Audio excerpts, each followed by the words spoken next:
Hi, I'm Derek, business systems coach for contractors. So if you're tired of constantly having to hire new people or having guys quit on you or having to fire them, you're in the right place. I'm gonna be sharing with you how to reduce construction employee turnover in your company.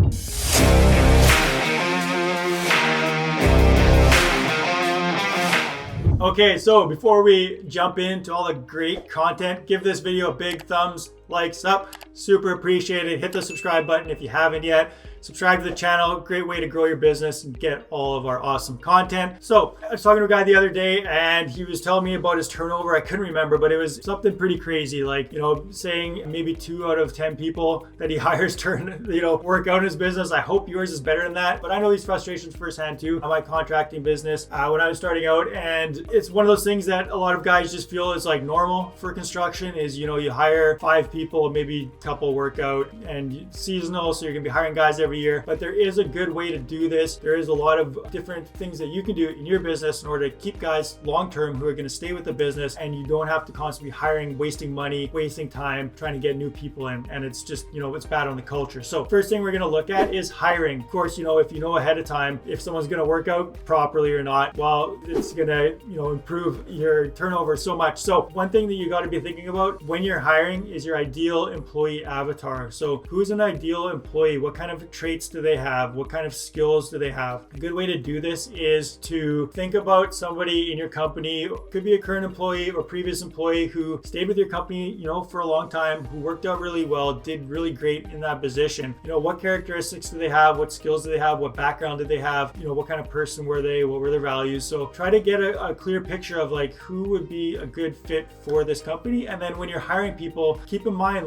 is this person kind of remind you of them? Does this person have somewhat similar skills or background as that person? They will probably work out better. And another big thing about hiring is you should have a system in place and kind of regular standard questions to draw out people's experience and make sure that they're not just tooting their own horn, but that they're actually being upfront and honest with their capabilities. But you got to check, you got to do due diligence. And I don't know why more people don't do this. It could just be a time thing and people don't want to bother with it, but actually call references and get information from them. And if you have the right questions to ask the references, you can get a good understanding of who they are and how they operate, and if this person's going to be a good fit.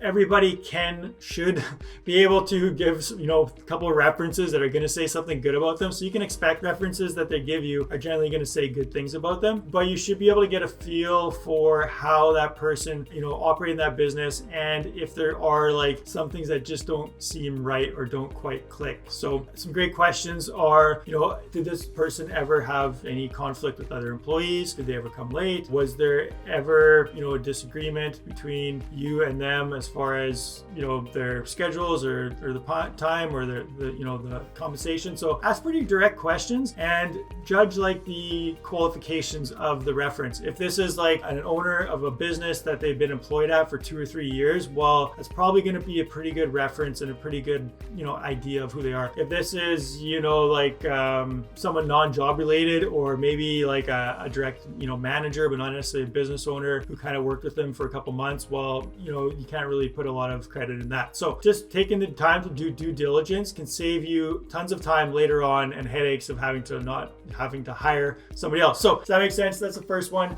you want to get right, is really flesh out your hiring process so that that who you're hiring is going to be at least meeting certain standards of employment. So second one is onboarding. So now you've hired the employee. Having a proper onboarding process is going to improve your employee turnover, simply because if a new employee comes in, depending on the job market, how it is, it's buyers and sellers, right? So sometimes there's a lot of people out there, sometimes there's nobody out there. So having a proper onboarding system, make sure that the people that you've selected to work in your business feel supported and that you're giving them a roadmap to success. So you're telling them, this is the kind of training you're going to get with our company. These are the people that you're going to be interacting with. This is your roles and responsibilities. Having a pretty detailed employee handbook of everything that they need to know, just those kind of basic systems and documentation set up in place is going to give them the feeling that this is a serious business, as far as like they actually took the time to care about me and my onboarding and my training, that I know, what's happening when I show up,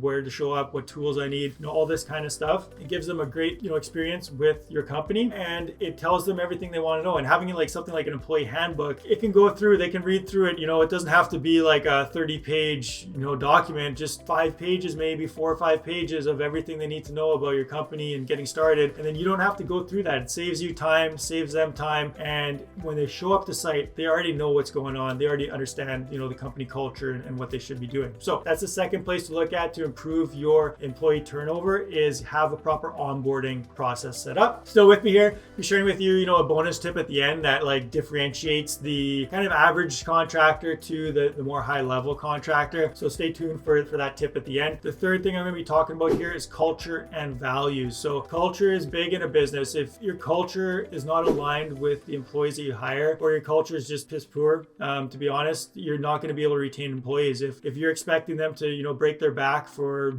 minimum wage or just low pay, or you're swearing at them or getting angry at them every time they make a mistake, they're not going to stick around. That type of behavior and, job environment, it's just people don't work in that anymore, unless, maybe you got some old timers that are still, get up at 5 a.m. and work their ass off till 6 p.m., which generally is mostly just business owners at this point. But you get my point here. So culture and values, cherish feedback.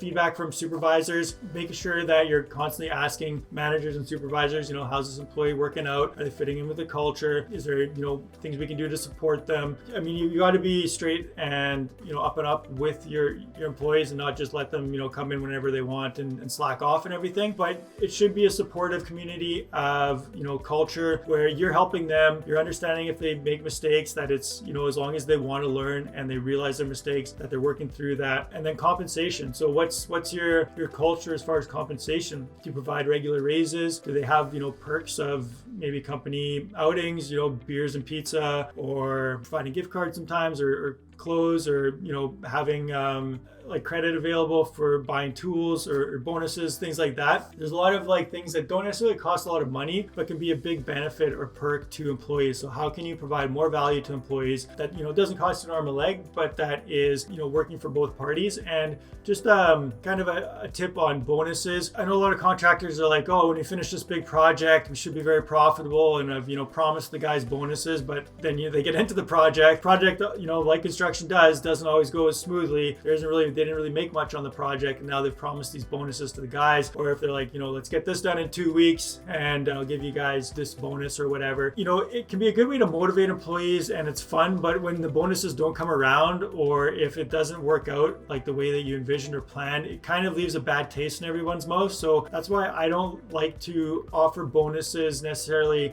up front, or as that hook with the the stick in the carrot kind of thing of like, hey, reach these production goals and we'll give you this. Offer, something you can say like, you'll be compensated. Hey guys, we've done great, but do it more as a reward than like carrot and stick kind of method. So like, hey guys, we really worked hard that week. This project we did really good. So hey, I'm taking everybody out for lunch, or we're all gonna go, skiing and snowboarding over the weekend for anybody that wants, or everyone gets a gift card or whatever.